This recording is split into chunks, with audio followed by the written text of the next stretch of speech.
Hello class, welcome to the Stat 511 Week 13 video on inferences on two or more populations. At this point in the course, as we have only a couple weeks left, it does seem prudent just to do a quick check on the material we've covered and what we still need to cover according to the course description.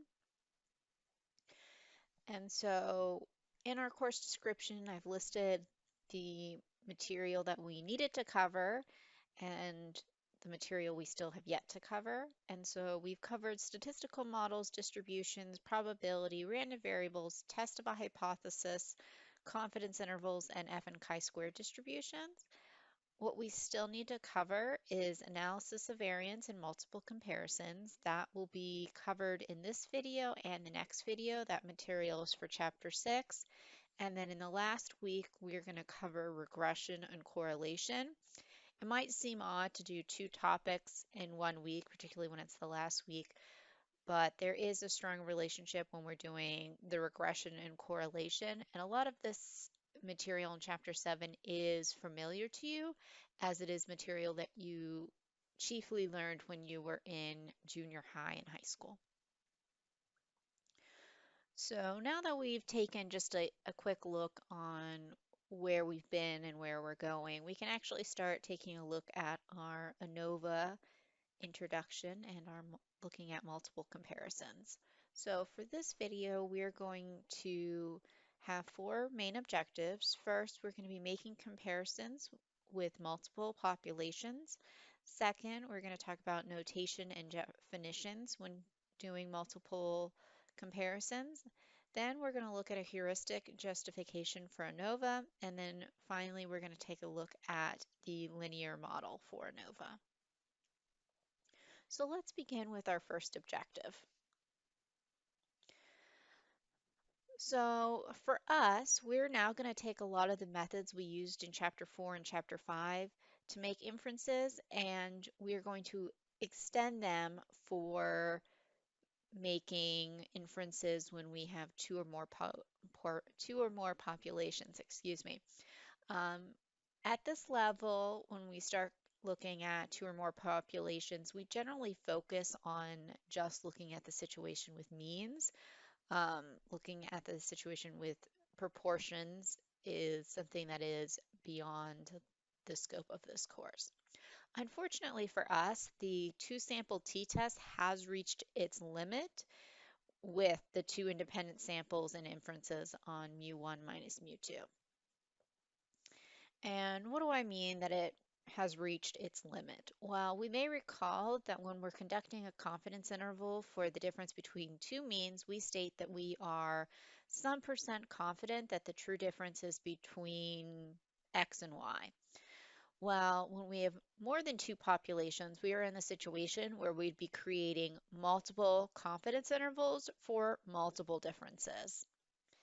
And when we do that, we can see the number of comparisons are going to rise very quickly. So when we're only looking at two populations, that's only one comparison. But when we are looking at three populations, that becomes three comparisons. When we have four populations, that becomes six, and so on. So when we are at the point where we have 10 different populations, we are at the level where we would have to make 45 comparisons, and that's a lot.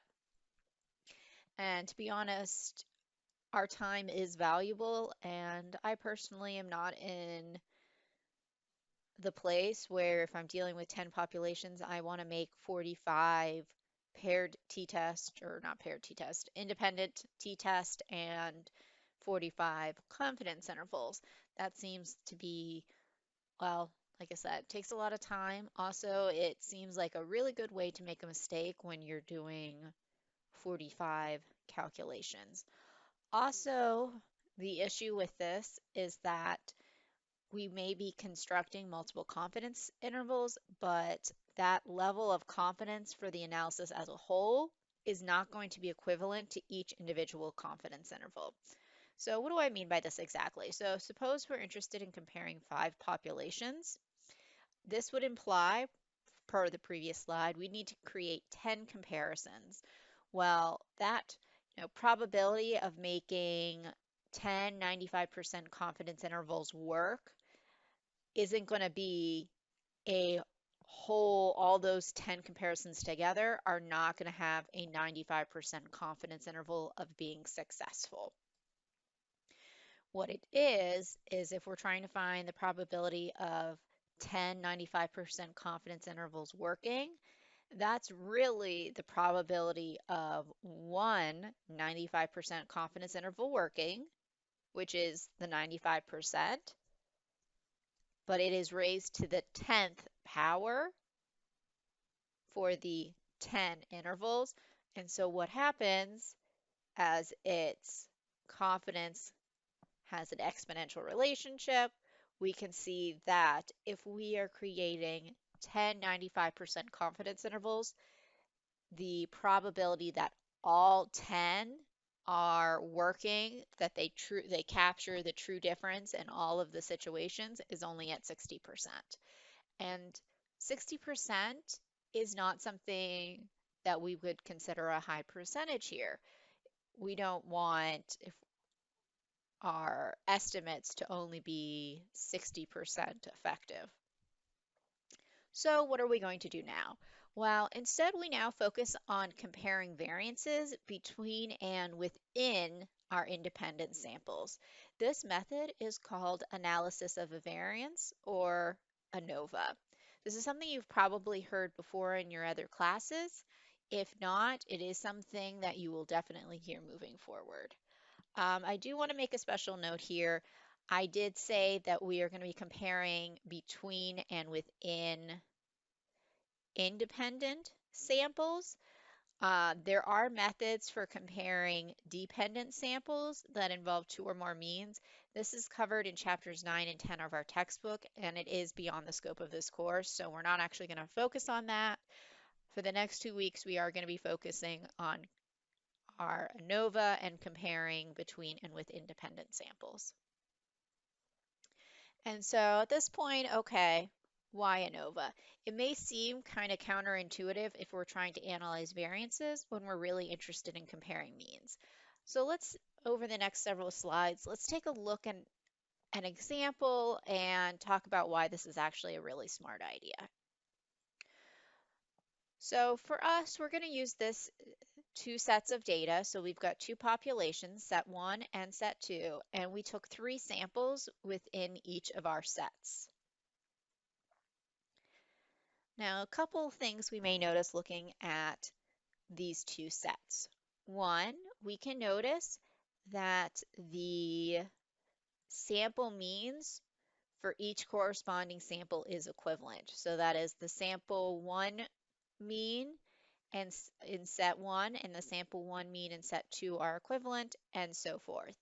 What we may also notice, though, is that while their means are equivalent, the values themselves in each sample are pretty different.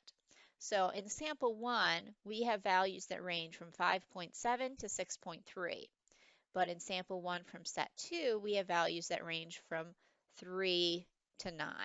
So while these values have the same overall mean, we can see the variability within each sample is very different. And then if we look at the variability between each sample and each set, we can see a pretty significant difference there as well.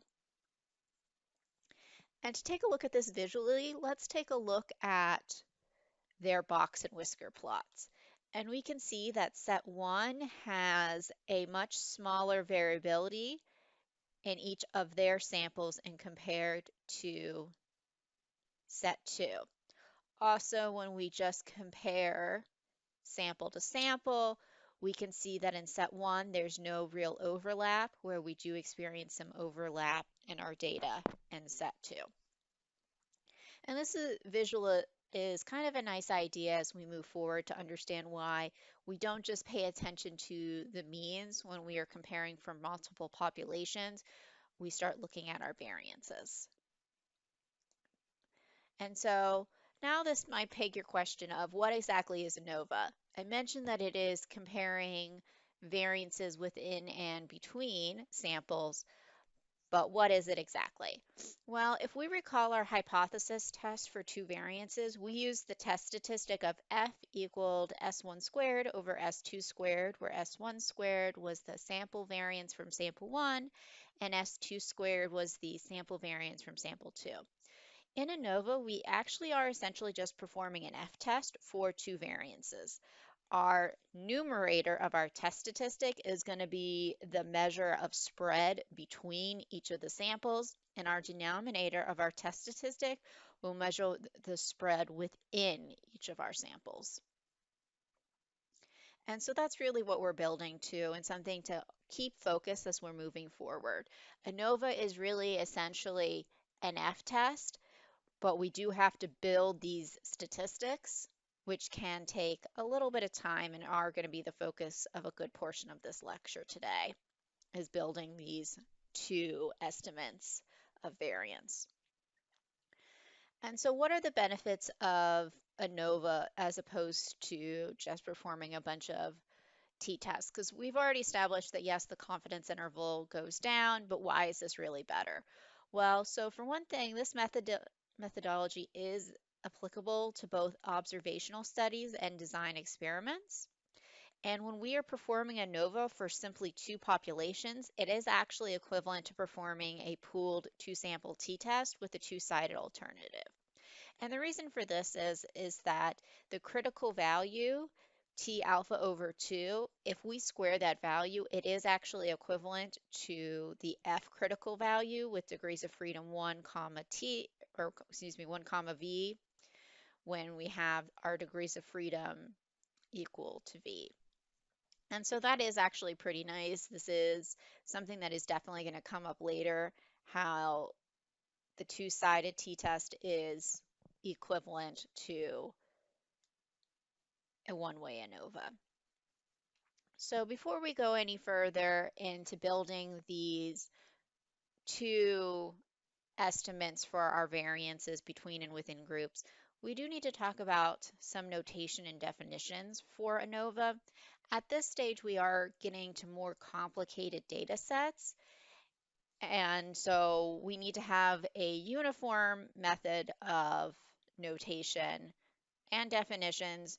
That way we're able to properly communicate not only with each other, but also with others outside this course. And so for the purpose of ANOVA, we like to say we are going to be comparing T population means, where T is greater than or equal to 2, based on T independently drawn random samples. We take samples of size N1 from population I, where I can equal 1, 2, all the way to T. Our responses are Y, I, J, where I is the population number and J is the observation number within each population. And so for our total, excuse me, let me rephrase that because I did not like how I said that before. So Yij is our individual response. We use I to denote our population number and J our observation within each sample. And so we may say that our total sample size is going to be the summation of Ni responses. Ni are not required to be the same for all I. So let me review. N is our sample size. So Ni is the sample size for each particular population. And so for each of our individual populations, we don't necessarily need them all to have the same sample size. If you think back to chapter 5 when we were doing our two-sample t-test, those two samples did not necessarily have the same sample size. That's also what we're establishing here. Even when we have more than two samples, we don't necessarily need them to have all the same sample size. If they do, we call that having a balanced design. Otherwise, we say it is unbalanced. Now, for us, we are not using statistical software in this course. The reason I chose not to do that is up until right about now, we didn't really need it. And I didn't want you guys to have to purchase a statistical software only to really have use of it in the final 3 weeks of class. So what that does mean is that we are not going to be focusing on unbalanced designs, because when we do unbalanced designs, it is a bit more complicated and we really need to be able to use a statistical software to perform the calculations in that. So a lot of the formulas that I'm going to be introducing in the next 2 weeks and even the week after are really going to be focusing on balanced design so that we can still continue with our hand computations. I will also say there is going to be some limit in the next 3 weeks because I'm not having you perform calculations using a statistical software. You may see me do demonstrations with statistical software, but I'm not going to be expecting you to do that. Any statistical output that you need, I will provide. And so now that we've established that we are going to be working with balanced designs, and in our previous slides, I established that ANOVA is essentially an F-test.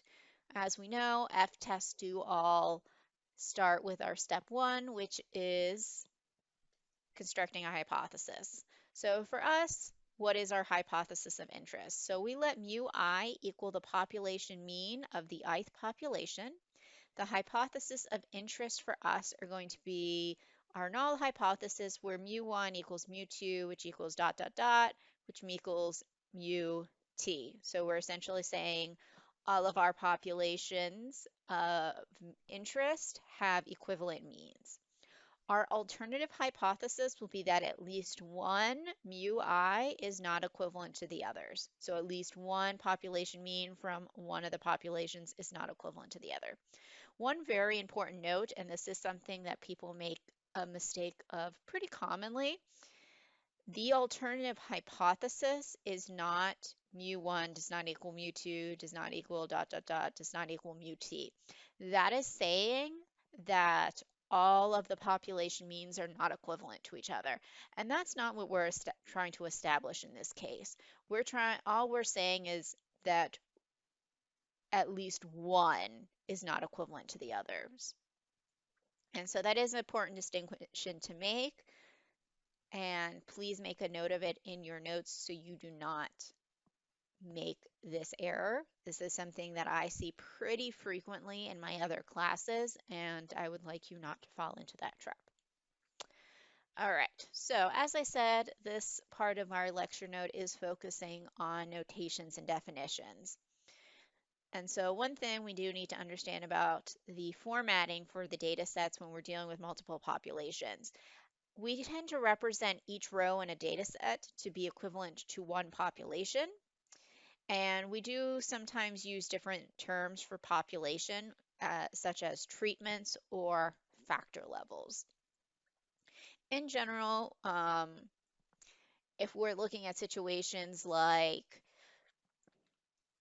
we're looking at college students and our populations are freshmen, sophomore, junior, seniors, and graduate students, I would call that a factor level. If we were talking about a situation where we are applying different fertilizers to different plots of lands, I would call that treatment. It really depends on your professor and what they prefer to use. If I'm performing a specific act on each population and on each individual population, I tend to call that a treatment. I call it a factor level if it is something that is naturally broken up within the population as a whole. And so taking a look at the appropriate notation, we can see that each row, as I said, is denoted by a factor level. We consider that to be each individual population. As I established earlier, we do let Yij be each individual observation. The first subscript denotes which factor level or population it's from, and then the second subscript tells us which observation number it is within that factor level. Understanding these subscripts is very important because it will help tell you where your factor level is and what observation number we're looking at. We also use this subscript notation when we're talking about totals and averages.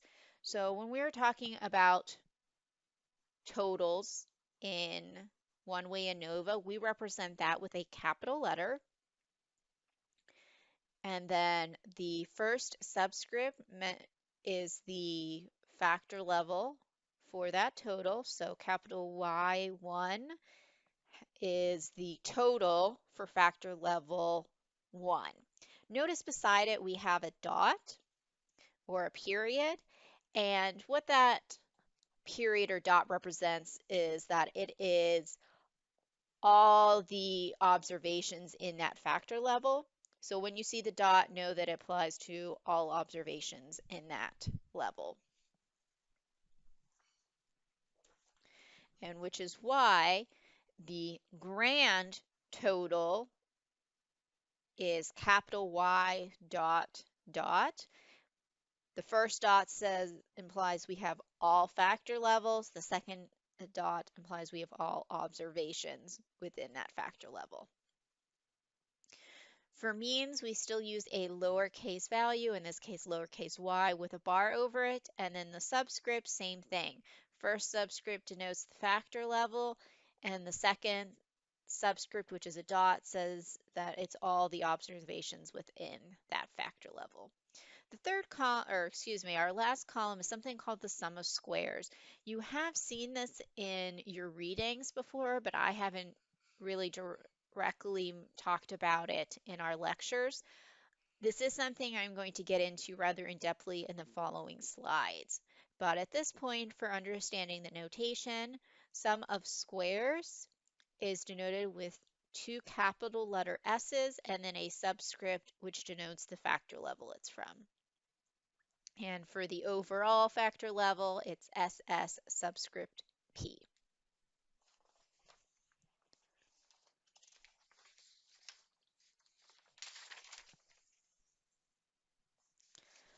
And so real quick, I do want to just review what we saw on the previous slide, just to make sure we are clear on what everything means and what things look like. So capital Y I dot. That is the equivalent of the summation of j equals 1 to n of Yij. So again, capital letter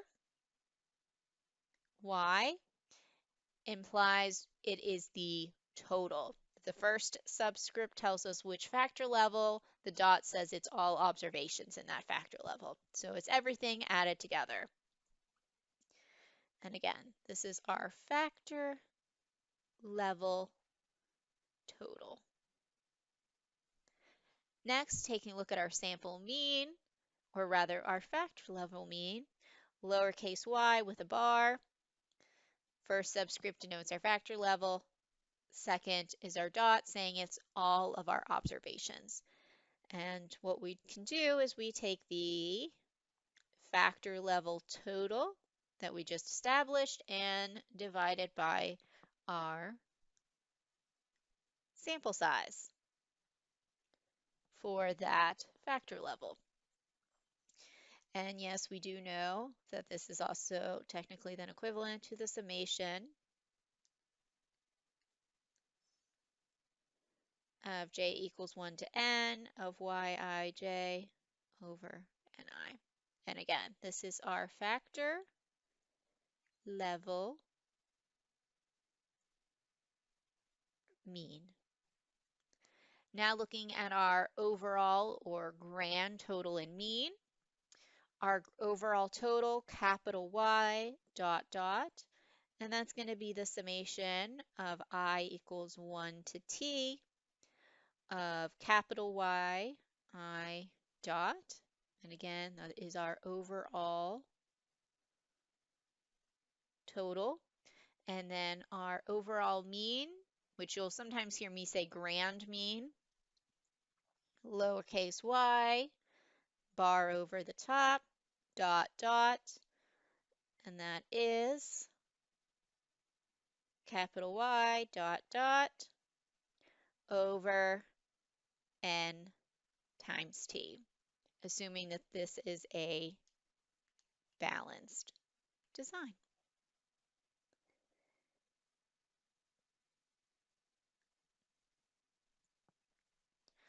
Okay, so at this point we have now got a pretty good idea of the notation. And as promised, let's take a look at our sum of squares. So, as is the pooled two independent sample case in Chapter 5, ANOVA relies on the assumption of homosyntacticity. That is the assumption that the variances of each population is the same. So using this assumption, we are going to be able to calculate a pooled estimate of the population variance, or the common variance. And so to begin to calculate our sum of squares, capital SS, for each factor level, it is the equivalent of the summation of j equals 1 to n of each individual observation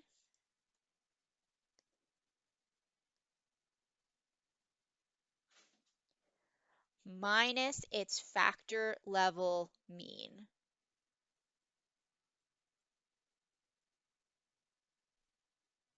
And that quantity is squared.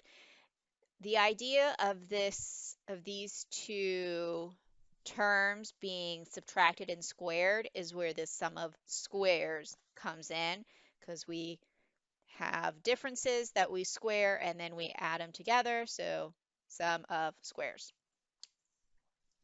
In statistics, we are not necessarily creative about things that we name. And so for each factor level mean, the sum of squares is each individual observation minus its factor level mean. If you think back to our previous understanding of calculating a sample variance, we did essentially the same thing. Each individual observation minus the mean of the sample, and then we divided it by n minus 1. And we're getting to that.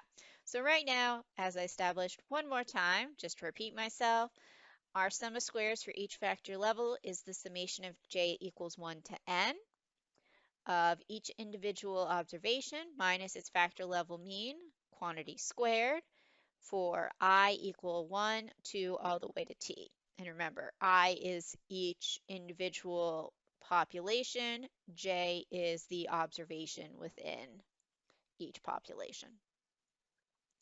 And so in order to calculate our pooled sum of squares, pooled means we're putting it together, it is the summation of I equals 1 to t of each of our sum of squares individually that we calculated for each factor level. Then we will divide our pooled degrees of freedom to attain our estimate of our population variance. So we'll take our pooled sum of squares and we will divide it by t times the quantity of n minus 1.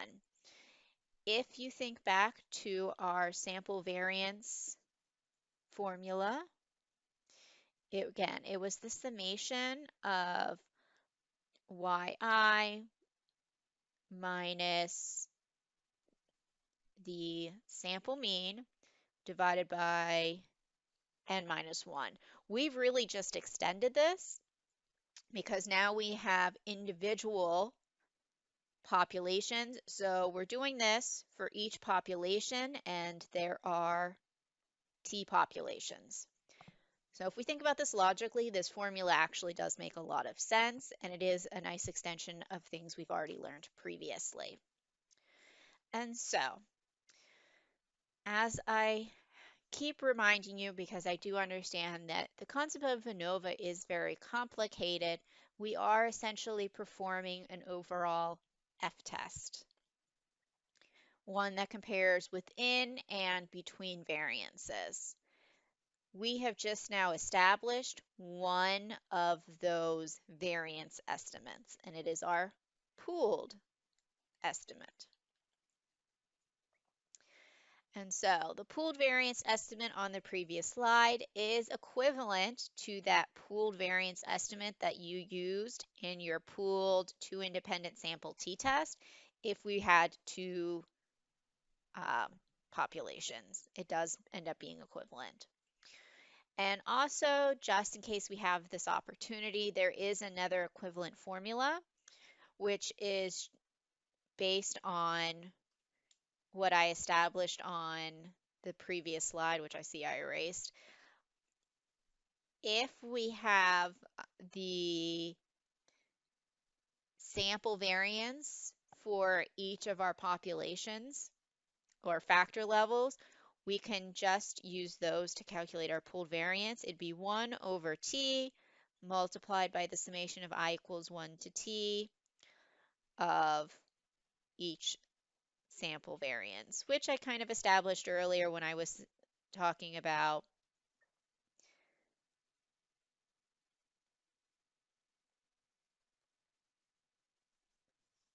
how we are essentially still doing what we did before, where we are just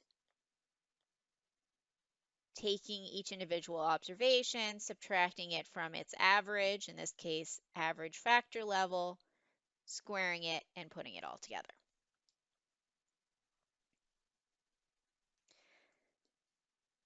And as I was talking about our overall F-test from before, this estimate is the within group variance. Now this brings us to our third objective, which is the heuristic justification for ANOVA. And we will also be establishing our second variance estimate. That way we can really get this ANOVA ball rolling. All right, so if we think back to our lecture on sampling distributions, we know that the sample mean follows the normal distribution with mean, mu, and variance sigma squared over n if each individual sample is from a normal distribution with mean, mu, and variance sigma squared. So now that we are in the situation where we have t populations, where I equals 1, 2, all the way to t, then capital YI1, capital YI2, all the way to capital IN are independent random samples from the normal distribution with mean, mu I, and variance sigma. Remember what we did establish when we were talking about our second objective?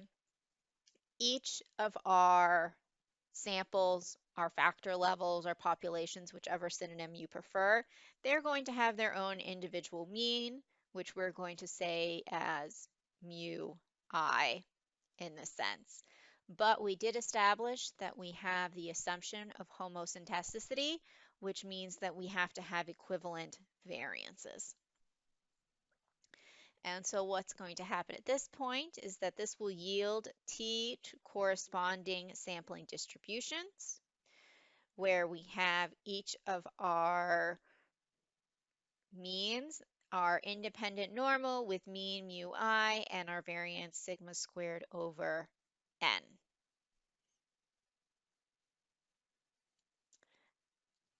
And so how does this all apply to us? So we may recall that we are interested in testing the null hypothesis, where mu1 is equal to mu2, which is equal to mu t, which is equal to some equivalent mu value. And so under this null hypothesis, and again, we have to have independent samples, that means we are going to have our mu bar 1 dot, comma, y bar 2 dot, all the way to our sample mean y t dot are going to be a random sample from a normal distribution with mean, mu, and variance sigma squared over n. Now, the previous slides, we had to establish this in order to create our second variance estimation. So as I established in some of the previous slides already, we learned to calculate the sample variance as S squared equals the summation of I equals 1 to n of the quantity of xi minus the sample mean and quantity squared over n minus 1. And so this is the sample variance of our estimate sigma squared with the degrees of freedom n minus 1, where x1, x2, all the way to xn is a random sample from a normal distribution with mean mu and variance sigma squared. So taking this, we can extend it. And so now under this null hypothesis, using our rho means, it being a random sample from a normal distribution with mean mu and variance sigma squared over n, we can calculate an estimate of sigma squared over n, which would be this means variance estimate, which is the summation of I equals 1 to t of each of our rho means being subtracted from the grand mean and quantity squared all over t minus 1.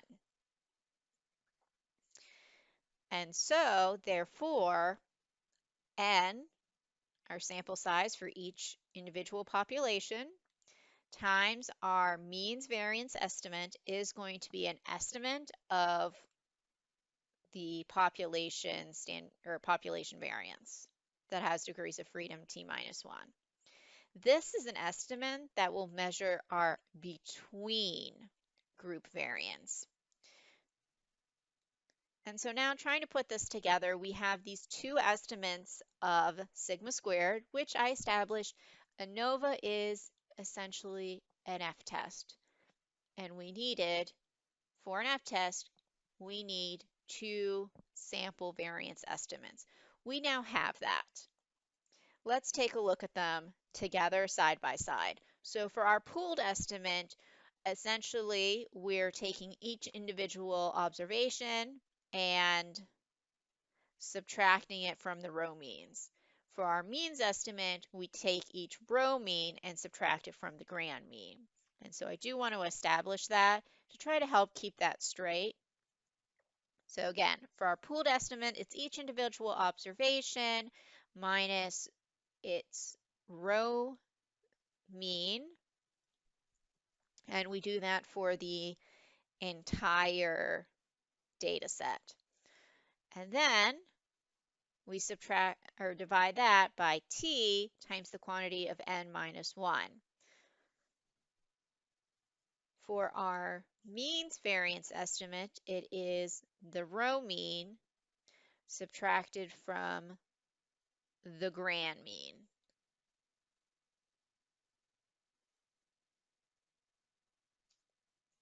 And we also divide that by t minus 1, and we multiply that by n, because based on our heuristic justification when we were talking about our sigma squared over n, to keep our design balanced, we have to multiply by n.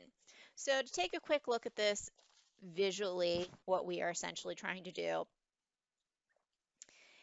is, if we think back to that table of values I gave you in the previous slide, where we had these two sets and both the sets had equivalent means, but we could definitely see the values within themselves had quite a bit of variability. So let's just take a moment and just think about the set 2 data. And so using that set 2 data, we can start thinking about our two different estimates for our population variance. One is to think about the variance that occurs within each of the samples individually. That's what our first estimate of variance that we established is going to do. It is the within group variance.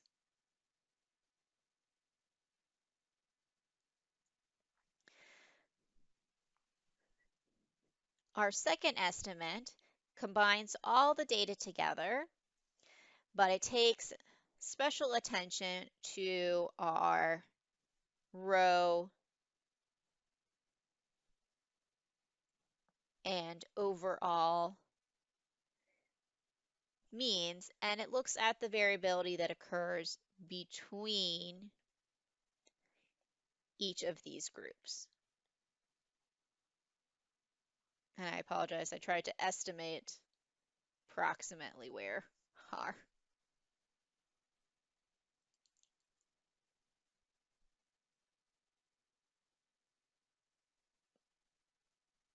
row means were. They're the red dots. And anyways, so again, our second estimate gives us our between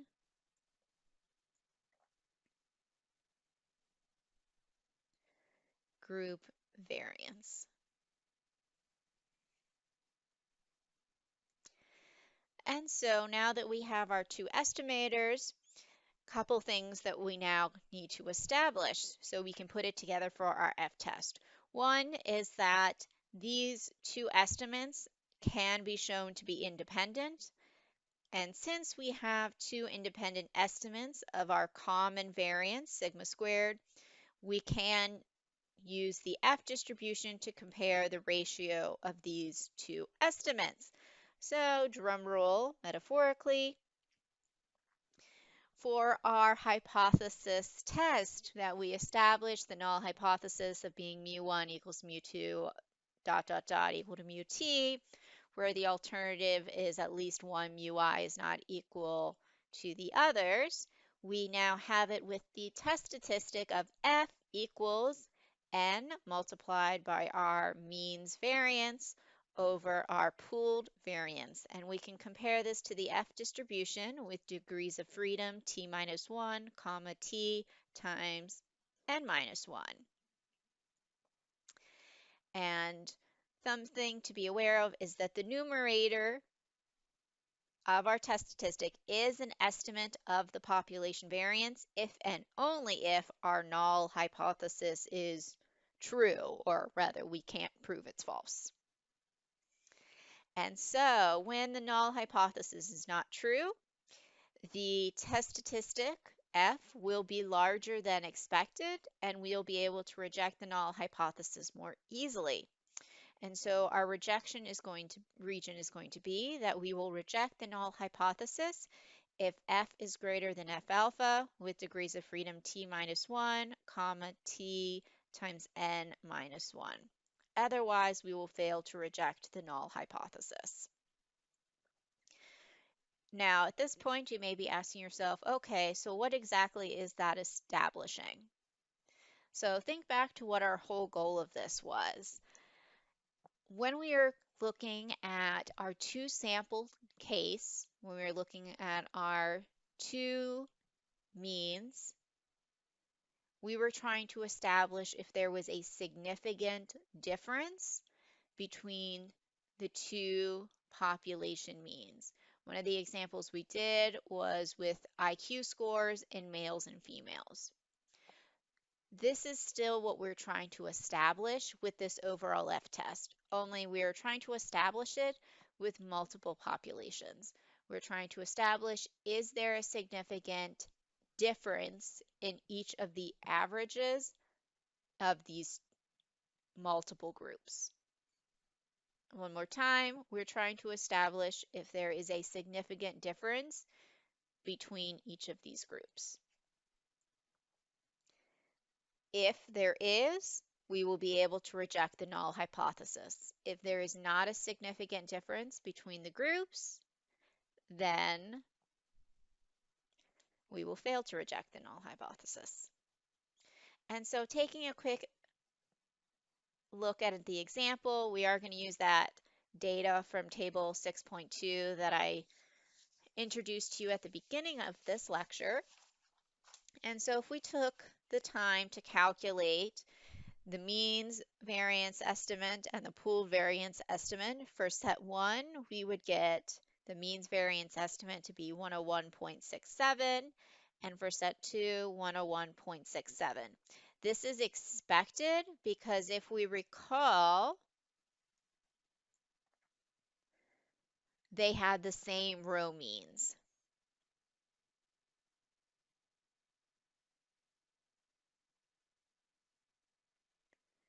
But what we noted from earlier was that while their sample means were all equivalent, the samples themselves had quite a bit of variety.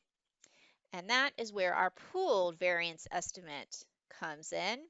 And it could see that in set 1, where we had those teeny tiny box and whisker plots, that variance estimate is 0.25. For set 2, we had those larger box plot, and our variance estimate was 10.67.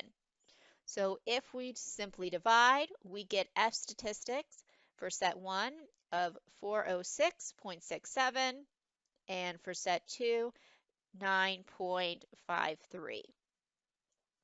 As these sets were both of exact same equivalent size, we can compare them to a critical value at the 5% level, which I realize this was a typo here, of 2,12 for our degrees of freedom, and give us a critical value of 3.89. And so we may recall that we will reject our null hypothesis if F is greater than our critical value, which in this case is 3.89. And we can see that in both sets 1 and 2, we are provided with evidence that a significance difference exists between at least one of the population means and compared to the others. Whether it's one or all, we don't know at this stage, but we do know that at least one poses a significant difference. Now, one thing I do want to establish at this moment, because we are looking at these two F values, it is clear that set 1, there is greater evidence against these items being different because there is a larger difference between our critical value and our F statistic. If we were to calculate the p-values, which I actually do know, our p-value in set 1's case would have been somewhere around less than 0.0001. And for set 2, the p-value would have been 0.0033. And so it would have been clear that while both do have a significant difference, obviously set 1, there is larger evidence against, or it's more significantly different. I will not be asking you to calculate p-values for this. We will stick to the rejection region method, as we are not going to be using technology beyond calculators and tables. And so at this point, we do need to make a little bit of a transition. So we've established that for the ANOVA test, we've established the null hypothesis, we've established the F statistic, and how we can make our decision and our conclusion, which is all a nice extension of stuff that we did in Chapter 4 and Chapter 5. Now we need to make a sidestep pivot when talking about our test statistic. And the reason for that is while the statistics that we just established are correct, the issue is that oftentimes we use something called an ANOVA table. And what the ANOVA table does is it kind of splits those statistics into partitions, and as you guys are going to be looking at ANOVA tables way more than you're going to be calculating this F statistic, we do need to make that connection at this point in the lecture. And so how that happens, so both our pooled estimate and our mean estimates are sum of squares statistics. As I established earlier, we have two terms that are squared added to other terms that are squared. So hence sum of squares. But in the ANOVA table, we use things such as sum of squares within, sum of squares between, total sum of squares. But at this point, we haven't established what those are. So let's take a moment and talk about our sum of squares as they are. So we can establish that the summation of I equals 1 to t of the summation of j equals 1 to n of each individual observation minus our overall mean quantity squared is equivalent to the summation of I equals 1 to t of the summation of j equals 1 to n of each individual observation minus the row mean quantity squared plus our sample size multiplied by the summation of I equals 1 to t of the row mean minus the overall mean quantity squared. And this is actually equivalent to t times the quantity n minus 1 multiplied by our pooled variance estimate plus n times the quantity t minus 1 multiplied by our means variance estimate. And so these values here are what we call our sum of squares within statistics and our sum of squares between statistics. And our summation of I equals 1 to t of the summation of j equals 1 to n of each individual minus the overall mean quantity squared is what we call the total sum of squares. And these three statistics are laid out in the very, very popular ANOVA table. And so they are based on our values for our pooled estimates and means estimate, but they are commonly presented as sum of squares between and the sum of squares within. Also for our degrees of freedoms, they are equally partitioned. So our degrees of freedom for our total is nt minus 1. Our degrees of freedom for our within samples are t multiplied by the quantity n minus 1. And our degrees of freedom between is t minus, or the quantity of t minus 1. And we could see those being established when we look at our estimates raw. And if this slide was a bit confusing to you, which I can completely understand, I would encourage you to break it down, to put in an extra step in between here of the t times the quantity of n minus 1 multiplied by the pooled variance plus etc. And plug in the values of our means, or excuse me, our pooled variance and our means estimate variance and see how it simplifies.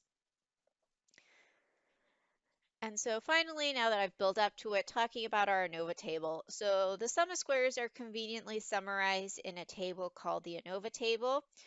So as we can see, we have 5 columns. The first column is the source column. We have the between group, the within group, and the total. Second column is our degrees of freedom. Now, these formulas work for balanced and unbalanced designs.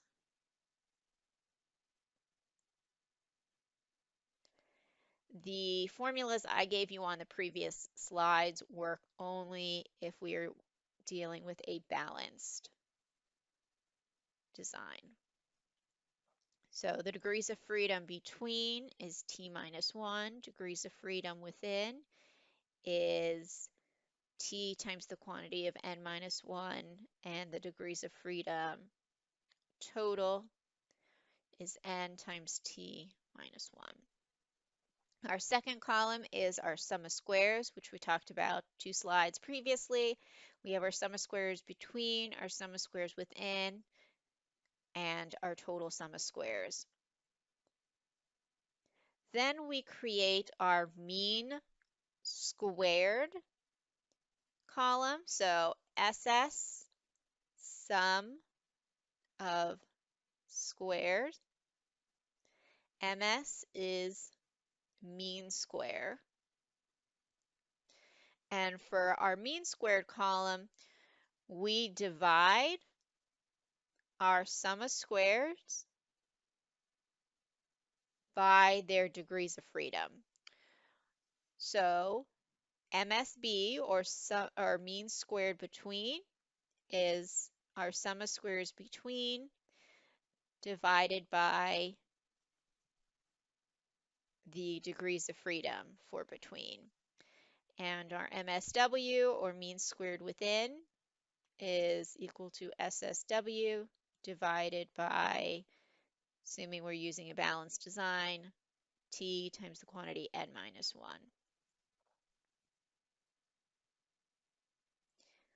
And then our F statistic is mean squared between divided by mean squared within.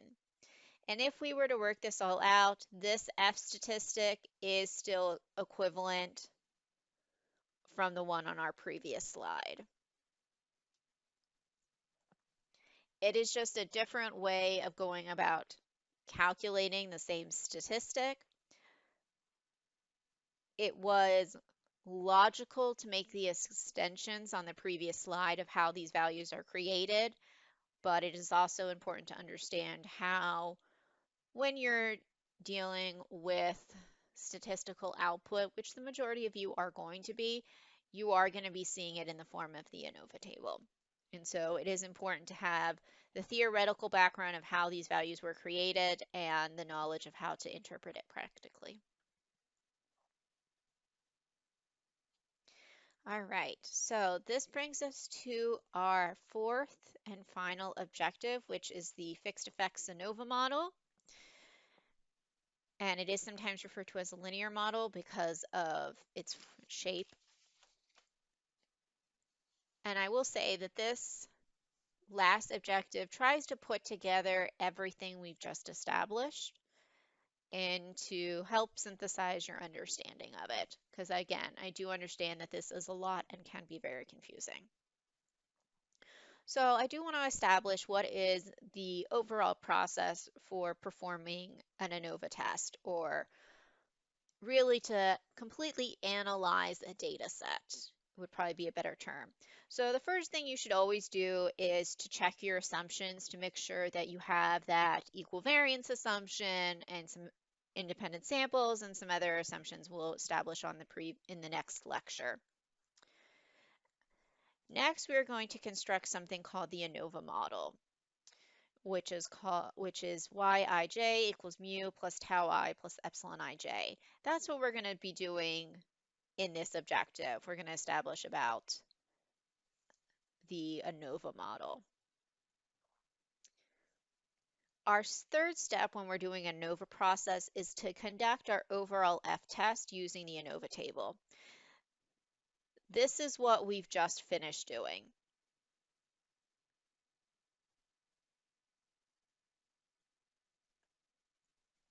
So again, for the ANOVA process, when it's all said and done,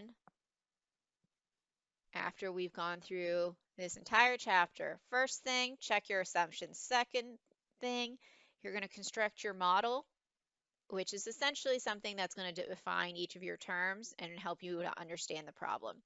Step 3, we conduct our F-test. We write our null and alternative hypothesis, create our ANOVA table, make our decision, the reject F if F, or reject our null hypothesis if F is greater than F alpha with the corresponding degrees of freedom. And then we make our decision where we either say we have sufficient or insufficient evidence of at least one mean being different.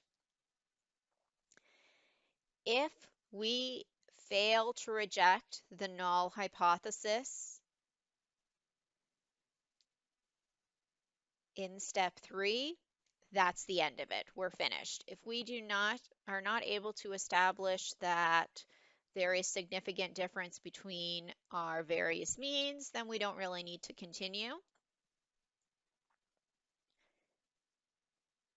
But if there is a significant difference, then we do keep going.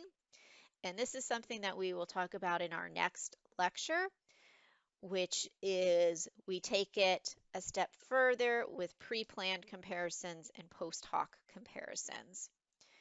And so why we do this? If we think back to our F-test, the null hypothesis assumes each of the means are the same. The alternative is at least one is different. The issue is that it doesn't tell us which one is different, just that there is a difference. So if our step 3 tells us we don't have a difference, then we finished. If there is a difference, we want to know where's the difference, and preferably in which direction. And that's where steps 4 and 5 come in. Is, okay, we have difference between at least one of our means. Which one is it? And so this is kind of a nice synthesis at this level of where we're going with everything. And so let's continue on, because as I said, next we're going to talk about how we can construct our ANOVA model. Because, and I do apologize, normally when I'm talking about test, the first thing I was doing with you guys was to talk about the assumptions. Your textbook, I'm not sure why, didn't go in that order, and I was trying to mirror your order of the textbook, ideally to prevent confusion. So if you're wondering why some of this stuff is for the next lecture, it's because of the order of the textbook. All right, so let's talk about our ANOVA model. Recall, so when we're doing our ANOVA process, the first thing we're going to do is check assumptions. We'll learn that next class. Next thing we do is to establish our ANOVA model. What is it? So any rational data analysis is based on some underlying probability model, something that we learned several weeks ago. So currently we wish to analyze the n responses, yij, for j equals 1 to n, for each of t populations where I equals 1 to t. And we are going to use the ANOVA model, which is yij, meaning each individual response, is equal to mu plus tau I plus epsilon ij. And so mu is our overall mean that we've established before. Tau I, it's going to be mu1, meaning our row mean, minus the overall mean. And it is a parameter, as I said, that measures the effect of an observation being in the ith population.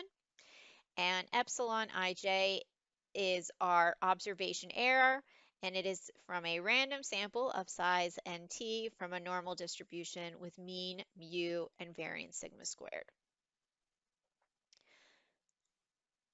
And so what I'm trying to establish with this model, I want you to think to your middle school and high school classes.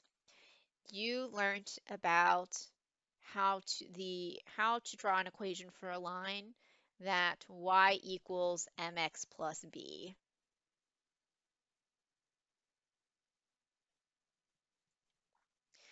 And you learned that if you knew the slope and the y-intercept, you could plug in any value for x and then get a corresponding value for y that should lie along this line.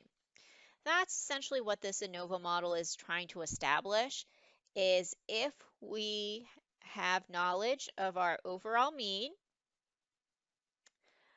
the effect of the row mean minus the grand mean, plus some other error term, we should be able to mathematically calculate each individual observation in our data set.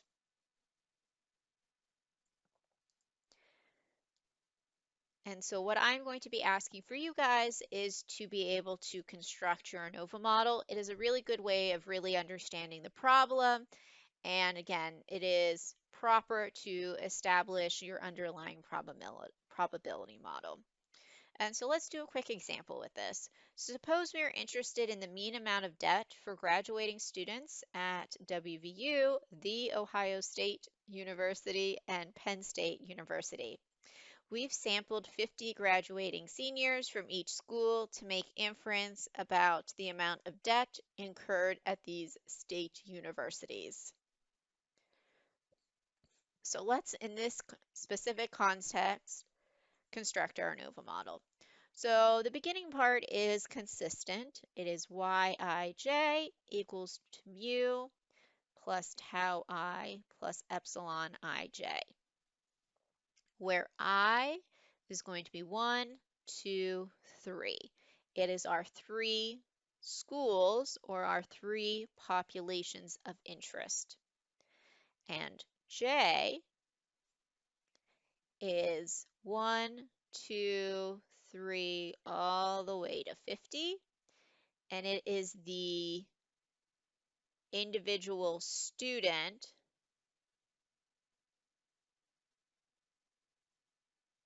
within each school. So we might have, 1 that is a student from Ohio State, and it's the second student stamp or the first student sampled. Now we define each of our terms, where Yij is the debt for student J from school I. Mu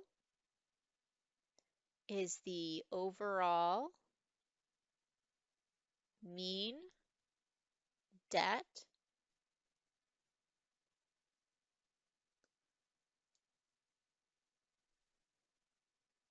and that's of all the schools.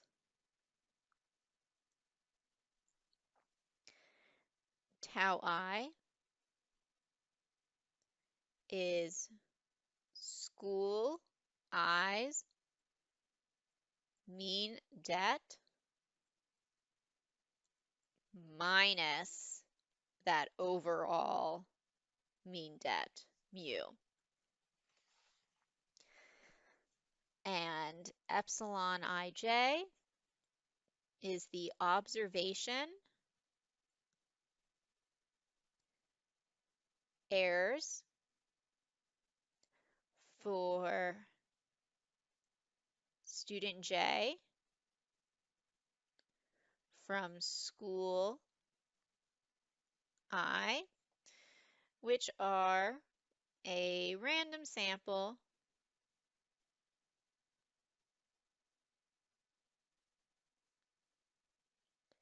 from a normal distribution, sorry, abbreviating, with mean, 0, and variance sigma squared. And that's it. That is how you construct the ANOVA model. It's honestly really not too bad. Again, it establishes an understanding and is very proper to establish our underlying probability model. All right, so next, as I established before in our ANOVA process, the next part is after writing out our ANOVA model is to conduct our overall F-test. Here's the thing. So in general, we are interested in these three schools, so we consider this to be a fixed effects model. Fixed effects means we're only strictly interested in the population of these three schools. It would be a random effect model if we were taking these three state schools and trying to make inferences about the debt of all state schools in the United States. That's something we're going to talk about later, but for this course, we tend to be fixated on the fixed effect model. And so when we're doing a fixed effects ANOVA model, we use the null hypothesis of tau I equals 0 for all I versus the alternative that some tau I does not equal 0. I know this might seem weird that I'm introducing a new hypothesis test. I'm honestly actually not. I'm giving you less to write. In the earliest slides, we established that the null hypothesis was mu1 equal to mu2 dot dot dot equal to mu t equal to some grand mean. That is still absolutely the case. I'm actually going to work backwards than what I've written. So we're used to seeing that mu1 equals mu2 equals dot dot dot mu t, which equals mu. If we take each of our row means, subtract it from the grand mean, we will get tau 1 equal to tau 2, which equals to dot dot dot, which equals to tau t, which equals 0, which is essentially just tau I being equal to 0 for all I. It is the exact same null hypothesis, it's just a different way of writing it. It's shorter and less opportunities for mistakes. I'll be honest, I'm not entirely sure why well, I understand why when we were introducing it, why we did the mu1, mu2, all the way to mu t, why we introduced that null hypothesis. I'm not sure who was the genius who decided to use this one going forward, but I'm going to assume it's something like trying to prevent mistakes. If you know the answer, feel free to shoot me an email and letting me know. All right, so let's take a look at example 2. For this example, we're going to work this problem out from start to finish with what we know so far. So as I established a couple slides ago, working through this whole ANOVA process, this lecture we focused on steps 2 and 3, which is to construct the ANOVA model and then conduct an overall F-test using the ANOVA table. For this last example, that is what we're going to do. I can tell you for your knowledge check this week, I'm going to be giving you an example and you're going to be doing the same thing. It's basically 3 parts. Part 1, I'm going to ask you to construct the ANOVA model. Part 2, I have you make the ANOVA table, and then you'll do the hypothesis, make your decision and your conclusion based on the ANOVA table. And so, because I'm going to be asking you to do it on your knowledge check, it seems like I should be giving you a example now.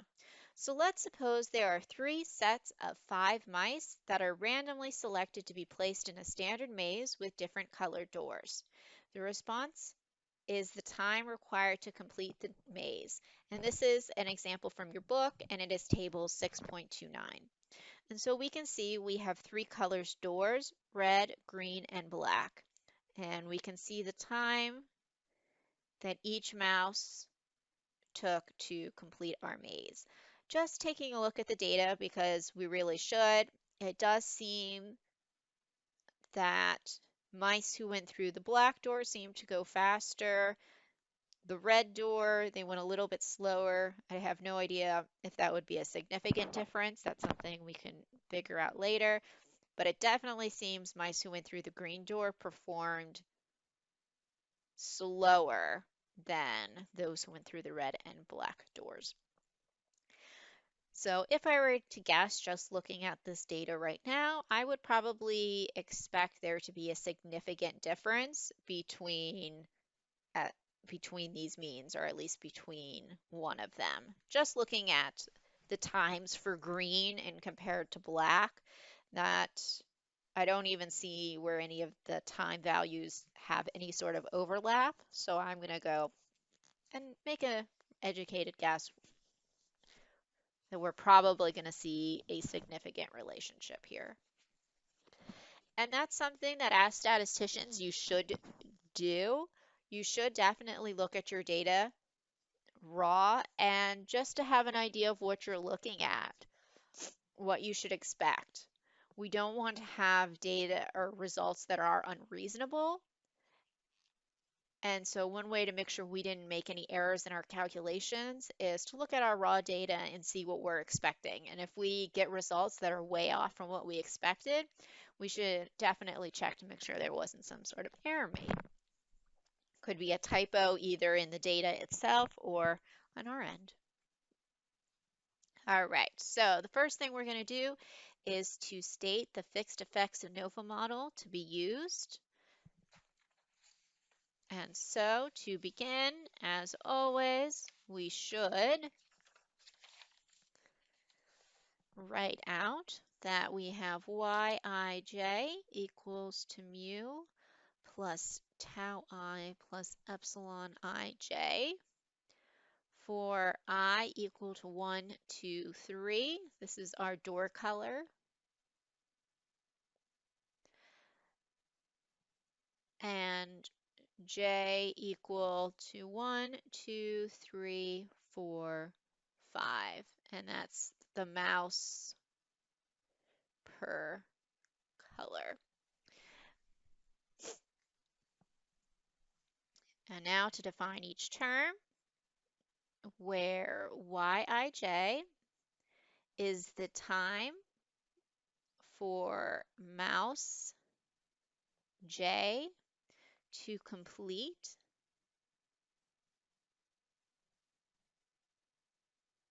maze with color I.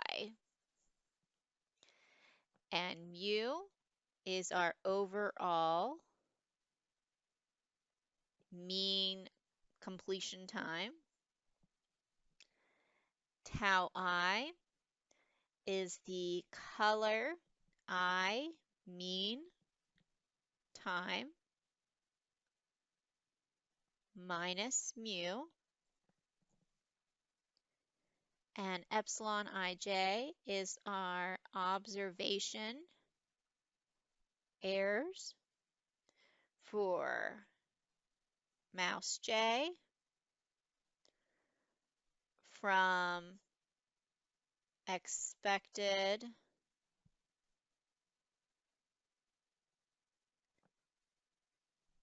completion time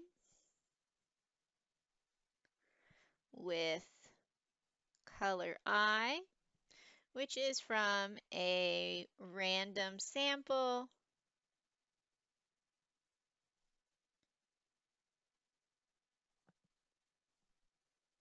from the normal distribution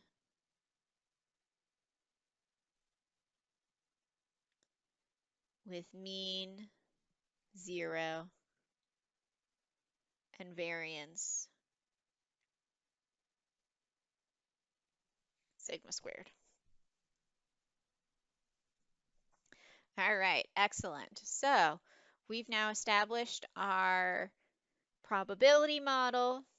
We can now move on and perform the appropriate analysis to assess whether there is an effect due to door color. So the first thing that we should always do is write out our null and alternative hypothesis. So our null will be tau I equals 0 for all I equal to 1, 2, 3, because we have 3 door colors. And our alternative hypothesis is tau I does not equal 0 for some I. Now, as I did establish earlier, technology is not something we're going to be or statistical software, because we do use some technology, isn't in the scope of this course. So I am going to have to be giving you guys some output. You definitely should understand the relationships between the ANOVA table. So you should understand that you can add the degrees of freedom in the model and error, and it'll equal the total. Same for the sum of squares. You can divide to get your mean squared and divide again to get your F statistic.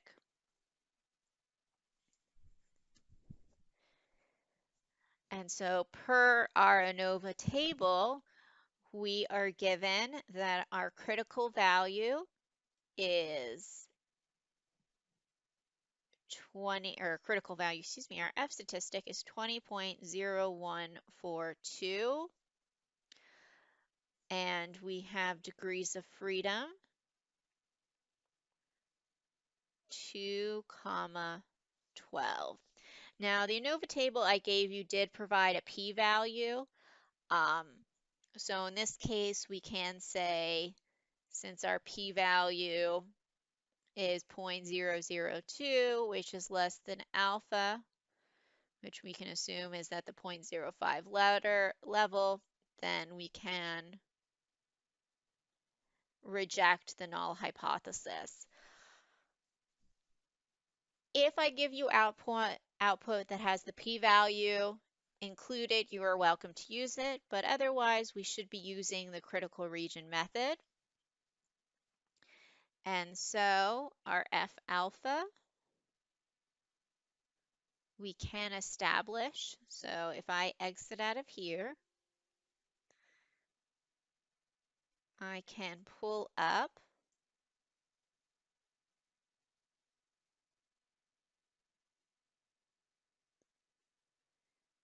our F table.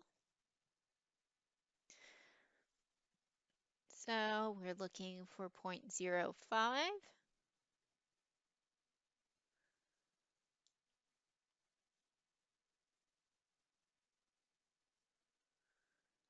And our degrees of freedom were 2 and 12. So our critical value is 3.89.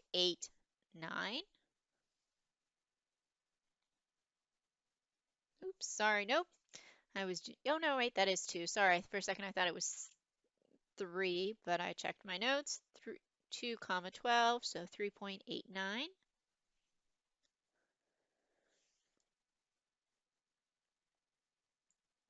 And we can see that our F is greater than F alpha, and so we can definitely reject our null hypothesis.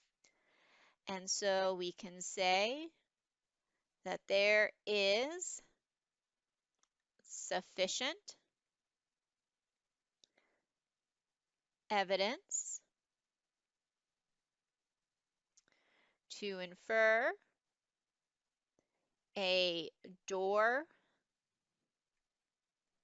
color effect on mean maze completion time. And so we're really doing the same conclusion we've always done. There is sufficient evidence to infer, and then our alternative hypothesis.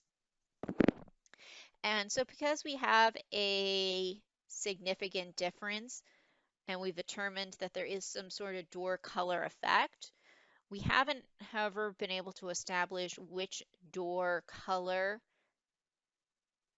is different from the others or if all three are different from each other. That's something we will establish on our next lecture, is what do we do after this. But at this point, we are at the end of this lecture.